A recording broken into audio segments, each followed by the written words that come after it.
عباده الذين اصطفى ونشهد أن لا إله إلا الله ونشهد أن محمدا عبده ورسوله الذي أرسله بالحق بشيرا ونذيرا وداعيا إلى الله بإذنه وسراجا منيرا وما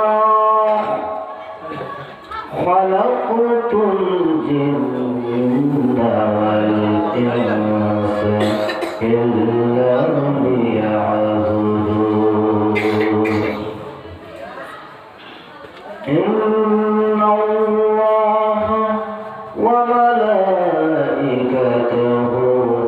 يصلون على النبي يا أيها الذين آمنوا صلوا عليه وسلموا تسليما اللهم صل على سيدنا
حسنت جميع خصاله صلوا عليه وآله এই মহাবী মাহফিলের সম্মানিত শ্রদ্ধেয় সভাপতি সাহেব তথা উস্তাদুল মুহাদ্দিসিন মুমতাজুল মুহাদ্দিসিন এবং মুফাসসির হযরত আল্লামা কাহিরউদ্দিন সাহেব, মুফতি কাহিরউদ্দিন সাহেব এবং ওয়াজ কমিটির সদস্যবৃন্দরা আর দূর দূরান্ত থেকে আগত আমার শ্রোতা মণ্ডল তৎসহ উলামায়ে কেরাম, বিশেষ করে আমার কারি এবং মৌলানা ঈদে মিলাদুন নবী কমিটির সভাপতি কারি নূর আহমদ সাহেব এখানে উপস্থিত। আপনারা সম্মুখে আমি এক নগণ্য ব্যক্তি উপস্থিত। আমি গুনাহগার, আমার সময় কম, সময় সংকীর্ণ সেবাঙ্গের যেদিকেই তাকাই সেদিকেই বেড়া বন্ধ। বর্তমান আমরা বর্তমান চোখ বন্ধ করে চলাফেরা করতে হবে, কেননা যেদিকেই তাকাই সেদিকেই বেড়া বঙ্গ, কোন বেড়াটি মেরামত করব। ওয়াজের বিষয় চতুর্দিকে রয়েছে, জরুরি যে ওই দিকে ওয়াজ করা একান্ত জরুরি, ওই দিকে ওয়াজ করা একান্ত জরুরি, যেদিকেই তাকাই বেড়া বঙ্গ। কিন্তু যাই হোক, আমার সময় সংকীর্ণ, যেহেতু আমি আপনার সম্মুখে কেবল ইবাদতের গুরুত্বপূর্ণ দুই একটি কথা বলে আপনার মূল্যবান সময়টুকু নষ্ট করে আমি বিদায় নেব। আমার ভাইয়েরা, নামাজ পড়াও ইবাদত এবং নামাজ না পড়াও ইবাদত, সে কথাটি মানবেন। নামাজ পড়াও ইবাদত এবং না পড়াও ইবাদত। আমার ভাইয়েরা, নামাজ পড়াও ইবাদত, আবার নামাজ না পড়াও ইবাদতের মধ্যে গণনা মনে হলো। নামাজ পড়া ইবাদত হবে এবং না পড়া ইবাদত হবে। ওই যে সূর্য উদয়ের সময় আপনার জন্য নামাজ পড়া হলো আরাম। যখন সূর্য দুই প্রহর হয়ে যাবে, আসমানের মধ্যে যখন সোজা হয়ে যাবে, ততক্ষণ নামাজ পড়া আপনার জন্য হারাম অবৈধ। যখন সূর্য ডুবে তখন আপনার জন্য নামাজ পড়া হারাম। আমার ভাইয়েরা, প্রমাণিত হলো যে ওই সময় যদি আপনি নামাজ পড়েন তাহলে গুনাহগার হবেন, হারাম হয়ে যাবে। তাহলে আল্লাহ তাআলা যেহেতু বলেছেন ওই সময়তে আপনি নামাজ পড়বেন না, তাই ওই সময়গুলো তো আপনার জন্য নামাজ না পড়া ইবাদতের মধ্যে গণ্য। সুবহানাল্লাহ। আমার ভাইয়েরা, আমি এই কথাটি আপনাদেরকে বোঝাতে চাইছি যে নামাজ পড়া ইবাদত এবং না পড়া ইবাদত, অর্থাৎ কেবল আল্লাহর হুকুম মানার নাম হচ্ছে ইবাদত। আল্লাহ আহকামুল হাকিম রব্বুল আলামিন আল্লাহর হাবিব সাল্লাল্লাহু আলাইহি ওয়াসাল্লামের নির্দেশ মোতাবেক আমাদের ওই যে দৈনন্দিন জীবন গোটা সংসার, ওই গোটা সংসার যদি আমি পরিচালিত করে নিই তাহলেই জেনে নিন ওই আমাদের গোটা সংসারে ইবাদতের মধ্যে গণ্য হবে। আমাদের ওই গোটা সংসার দৈনন্দিন জীবনের কর্মক্ষেত্রে আল্লাহর নির্দেশ এবং হাবিব সাল্লাল্লাহু আলাইহি ওয়াসাল্লামের নির্দেশ মোতাবেক যদি আমি আমাদের গোটা সংসারের কর্মক্ষেত্রটুকু আমি ছাড়িয়ে যাই তাহলেই জেনে নিন যে ওই গোটা সংসারের সমস্ত কর্ম আমাদের ইবাদতের মধ্যে গণ্য হয়ে যাবে। আমি গাড়ির মধ্যে অবতরণ করে বসেছি, যদি আমি লা ইলাহা ইল্লাল্লাহু মুহাম্মাদুর রাসূলুল্লাহ ওই কালিমা তাইয়্যিব যদি পড়ে তাহলে যদি ওই গাড়ি দুর্ঘটনাগ্রস্ত হয়ে আমার যদি মৃত্যু হয়ে যায় তাহলে জেনে নিন যে আমার কলিমার সাথে আমার মৃত্যুবরণ হয়ে যাবে। আর যদি কোনো ব্যক্তি ওই গাড়ির মধ্যে উঠে যদি কলিমা তাইয়্যিব পড়ে না তাহলে দুর্ঘটনাগ্রস্ত হয়ে যদি তার প্রাণ হারিয়ে যায়, মৃত্যুবরণ করে নেয়, তাহলেই জেনে নিন যে তার বিনা কালিমায় তার মৃত্যুবরণ হয়ে যাবে। আমার ঠিক অনুরূপভাবে আমি কাজটি করব এবং না করব, ওই কাজটি করার ক্ষেত্রে যদি আল্লাহর নির্দেশ মোতাবেক আল্লাহর হাবিব সাল্লাল্লাহু আলাইহি ওয়াসাল্লামের নির্দেশ মোতাবেক ওই কাজটি যদি করি তাহলেই ওই কাজটি আমার ইবাদতের মধ্যে গণ্য হয়ে যাবে। সুবহানাল্লাহ। আমার ভাইয়া, আমি পানি পান করব, আমি পানি পান করব, বাম হাত দিয়ে যদি পান করি তাও করবো, আর যদি ডান হাত দিয়ে পান করি তাও পান করবই, সেটা সত্যি। কিন্তু যদি আমি রাসূলের নির্দেশ মোতাবেক যদি আমি ডান হাত দিয়ে পান করি তাহলে ওই পানিটুকু পান করা আমাদের ইবাদতের মধ্যে গণ্য হয়ে যাবে।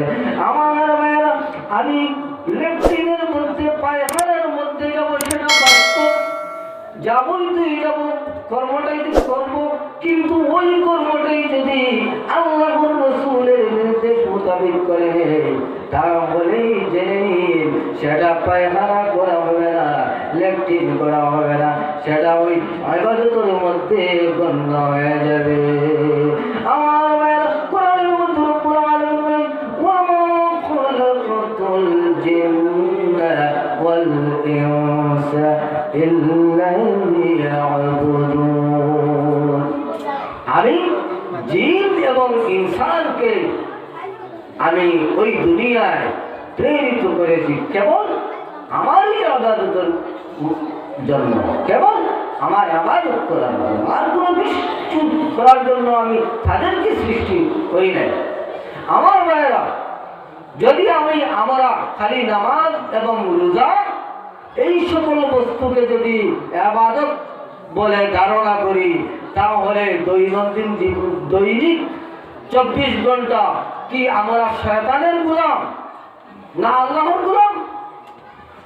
আমরা যদি দৈনিক দিবারাত্রি 24 ঘন্টা ব্যাপী যদি আমরা আল্লাহর গোলাম হতে চাই, শয়তানের গোলাম না হয়ে যদি আল্লাহর গোলাম হতে চাই, তাহলে আমাদের দৈনিক 24 ঘন্টা ব্যাপী আমাদের কর্মক্ষেত্রে গোটা সংসার সমস্ত যেন রাসূলের নির্দেশ মোতাবেক করব, তাহলে সমস্ত আল্লাহর ইবাদতের মধ্যে গণ্য হয়ে যাবে। আমার ভাইয়েরা, একটু উদাহরণ পেশ করি। এক ওলি, তার মুরিদ ওলির কাছে কে বললেন, ওকে বলি আমি এবার কোন দিকে চলে যাব, কোন রাস্তায় চলে যাব বাতিয়ে দিন। ওই বলি তার মুরিদকে বললেন, ওকে আমার মুরিদ তুমি ওই রাস্তা দিয়ে চলে যাও। মুরিদ মুর্শিদকে বললেন, ওকে মুর্শিদ ওই রাস্তা দিয়ে যদি আমি যাই তাহলে একটি নদী আছে, আর ওই নদী অপার ওপারে আমি কেমন হয়ে পার হব? আল্লাহর ওলি বলে দিলেন, ওকে মুরিদ তুমি নদীর তীরে বলবে, যে ব্যক্তি কোনদিন বিবাহ করে নাই ওই ব্যক্তির নাম ধরে বলছি, ওহে নদী তুমি আমাকে রাস্তা দিয়ে দাও। যে ব্যক্তি কোনদিন পানাহার করে নাই ওই ব্যক্তির নাম ধরে বলছি, ওহে নদী তুমি আমাকে রাস্তা দিয়ে দাও। যে ব্যক্তি দৈনন্দিন গোটা সংসারের মধ্যে লিপ্ত হয় নাই ওই ব্যক্তির নাম ধরে বলছি, ওহে নদী তুমি আমাকে এবার রাস্তা দিয়ে দাও।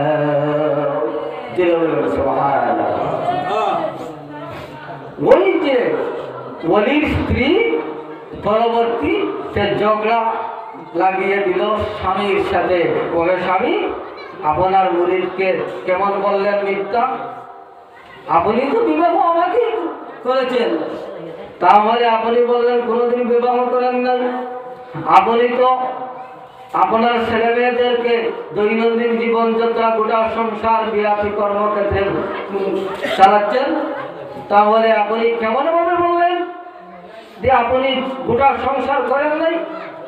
আল্লাহর ওলি জবাব দিলেন, ওই স্ত্রী জেনে নিন আমি কোনোদিন বিবাহ করি নাই। ওই ক্ষেত্রে বলেছি যে ওই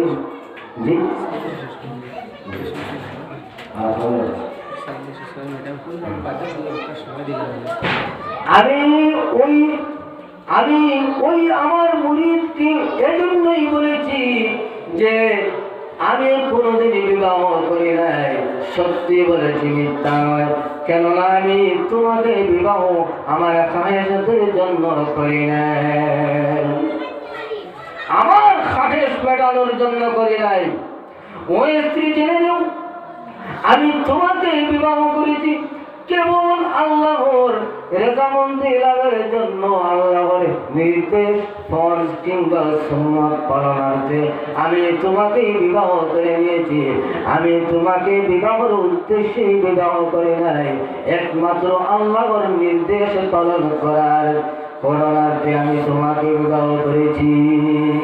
তাহলে সেটা আমি ইবাদত করেছি, আমি তোমাকে বিবাহ করি নাই। আমার মায়েরা ওই প্রিয় মুর্শিদ তার স্ত্রীকে বললেন, ওই স্ত্রী তুমি জেনে নেন আমি কোনোদিন গোটা সংসার কর্মক্ষেত্রে লিপ্ত হয় নাই। সেটা বলছি এই জন্যই বলে নিয়েছি যে আমি ওই গোটা সংসারের দৈনন্দিন জীবনের গোটা সংসারে যা করি না কেন ওই সমস্ত আমি ইবাদতের নিয়ত এবং আল্লাহর রাসূলের নির্দেশ মোতাবেক করে থাকি, তাই আমার ইবাদতের মধ্যে গণ্য হয়ে গিয়েছে। যে বলেন সুবহানাল্লাহ। আল্লাহর ওলি দৈনন্দিন জীবনে যাই করেন না কেন সমস্ত ইবাদত করেন, ওইগুলো কর্ম করেন না, ইবাদত করেন। এজন্যই আমি বলেছি আমি তো মিথ্যা বলি নাই। আমার মায়েরা, আমার ওটার নাম কি না, ওটার নাম কি মাথা, ওটার নাম কি হাত, ওটার নাম কি পেট, ওটার নাম কি পা, ওই সমস্ত সমষ্টির নাম মিলে আমার নাম হয়েছে একটি মানুষ। আমার নাম কি মানুষ।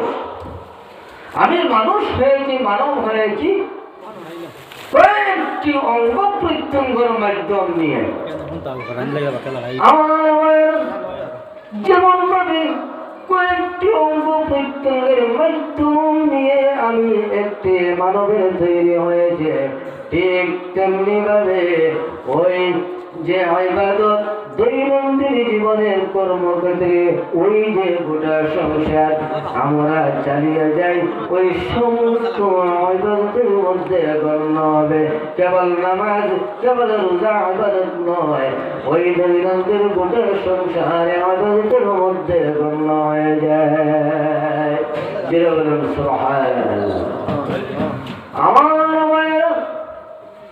আল্লাহর হাবিব সাল্লাল্লাহু আলাইহি ওয়াসাল্লাম হাদিসের মধ্যে বলেন, ইযা সাল্লাইতুমুল ফাজর ফালা তানুমু আন তালাবি আরসাকিকুম, তোমরা যখন ফজরের নামাজ পড়ে নিও তারপরে যেন তোমরা ঘরের মধ্যে মসজিদের মধ্যে থাকো না, তোমরা বের হয়ে যাও রিজিক তালাশের জন্য। যেটা বলেন সুবহানাল্লাহ। আবার বলুন, কোরআনের মধ্যে রব্বুল আলামিন বলেন, ফাইযা কুদিয়াতিস সালাতু ফান্তাশিরু ফিল আরদ ওয়াবতাগু মিন ফাদলিল্লাহি ওয়াযকুরুল্লাহ কাসীরান লাআল্লাকুম তুফলিহুন। আমার কোরআনের মধ্যে রব্বুল আলামিন বলেছেন, তোমরা নামাজ পড়ে নিয়েছো তারপর বের হয়ে যাও কোথায়? রিজিক তালাশের জন্য, এবং সেখানে গিয়ে আমার জন্য বেশি বেশি করে আমার জিকির করো। কি আপনি বাম হাতে কাজ করবেন আর ডান হাত দিয়ে আগরটা মারবেন? সেটার কথা বলা হয়েছে সেটার কথা নয়। এখানে রব্বুল আলামিন একটাই বুঝিয়ে দিয়েছেন যে আপনার ওই যে নামাজ শেষ করে আপনার রিজিক তালাশের জন্য বের হওয়ার জন্য যেটা বলা হয়েছে, এবং আল্লাহর জিকির স্মরণ করবে আপনার কর্মক্ষেত্রে, সেটা হলো আল্লাহর নির্দেশ এবং আল্লাহর হাবিবের নির্দেশ অনুযায়ী আপনি যেন আপনার কর্ম করেন, সেটা ইবাদতের মধ্যে গণ্য হবে। আমার ভাইরা, সময় অতি সংকীর্ণ। আমি আমার বক্তব্য আমি কোনোদিন বসে ওয়াজ করি নাই, আমার একটু অসুবিধা হয়েছে। আমার যত জায়গায় আমি বক্তব্য রাখি দাঁড়িয়ে, আর দাঁড়িয়ে ওয়াজ করলে আমার একটু জুস আয়, তো আমি বসে ওয়াজ করেছি, কতটুকু কি বললাম যদি আমার ত্রুটি হয় সবার চোখে দেখে নেবেন। আমি এখানেই আমার বক্তব্য শেষ করলাম। ছোট্ট একটি দোয়া আমি করবো। আল্লাহুম্মা